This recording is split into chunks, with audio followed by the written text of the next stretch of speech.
میری اس کیفیت کو دیکھ کر زینب و کلثوم برداشت نہیں کر سکے گی اور زینب و کلثوم کے رونے کی آواز بلند ہوگی اور میں علی بڑا غیور ہوں میں نہیں چاہتا کہ علی کی بیٹیوں کی آواز اصحاب کے کانوں میں پڑے میں کہوں گا مولا یہاں تو آپ اصحاب سے پریشان ہیں کاش کل شام کے بازار میں ہوتے اجرکم علی اللہ وہ علی جس کی امامت پر دین مکمل ہوتا ہے وہ 3 دن بستر بیماری پر تڑپتے رہے ہیں 3 دن تڑپتے رہے ہیں اور ایک مرتبہ جب اسبغ بن نباتہ آیا نا گریہ کرنے لگا آقا نے فرمایا کیوں گریہ کر رہے ہو کہا مولا یہ جو آپ کے ماتھے پر پٹی بندی ہے نا سبز کلر کی اب پتہ نہیں چل رہا کہ یہ پٹی کا رنگ سبز ہے یا آپ کے چہرے کا رنگ زیادہ سبز ہے اتنی زہر اثر کر چکی تھی اور ایک مرتبہ ایک حکیم کو بلایا گیا اور اس حکیم سے کہا کہ آؤ دیکھو اور حکیم نے کہا کہ مجھے ایک تازہ گوسفند کی ایک رگ چاہیے میں اس زخم کے اندر رکھ کر دیکھوں کہ یہ کتنا گہرا ہے آپ جانتے ہیں جب کوئی آخری سٹیج پر ہو اور کسی ڈاکٹر کو بلایا جائے تو جب ڈاکٹر معائنہ کرتا ہے تو اس کے بعد لوگوں کی نگاہیں مریض پر نہیں ہوتی ڈاکٹر کے چہرے پر ہوتی ہے اب کیا خبر دیتا ہے اب سب نے اسیر ابن حرس کو دیکھا کہ کیا وصیت کر کیا حکم دیتا ہے کیا کہتا ہے ڈیسیژن دیتا ہے ایک مرتبہ کہا ان کا بچہ ذمہ دار کون ہے جب امام حسن مجتبی بڑھے کہا یا ابو القاسم قل لابیک او سے وصیتک آہد آہدک اپنے بابا سے کہیے جو وصیت کرنی ہے کر لیجیے وعدہ الہی تمام ہونے والا ہے زخم اتنا گہرا ہے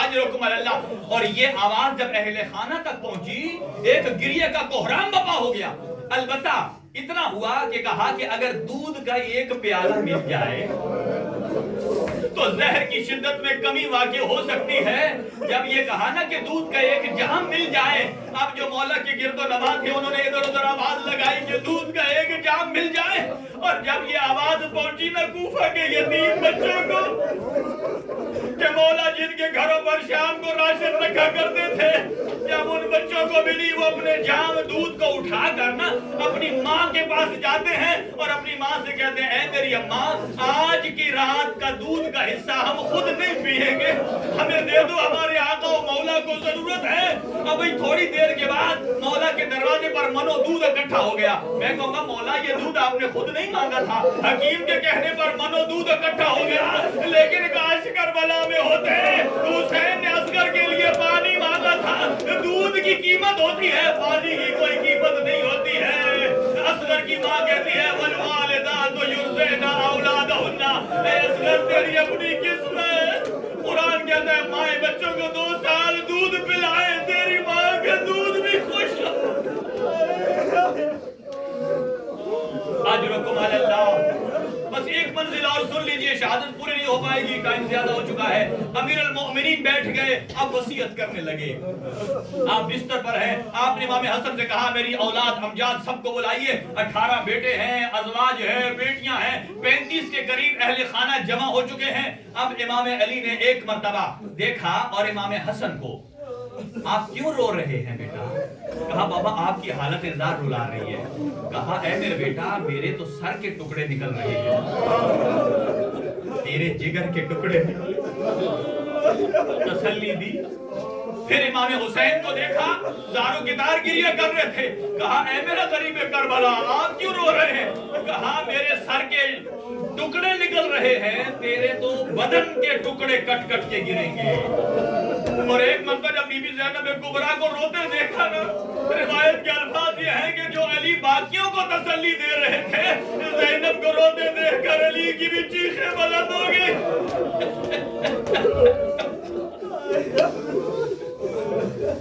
ایک مرتبہ کہا اے میرا بیٹا حسن آپ ادھر آ جائیے اور جتنے اپنے بچوں کو بلایا کہا آپ اپنے ہاتھ کو بلند کیجئے باقیوں کا ایک ایک ہاتھ پکڑتے اور امام حسن کے ہاتھ پر رکھتے اور ایک مرتبہ وہ وقت آیا کہ جب کہا اے حسن آپ ذرا تھوڑا سائیڈ پر ہو جائیے کہا کہاں ہے میرا غریب کربلا بلایا کہا اب بلاؤ میرے عباس کو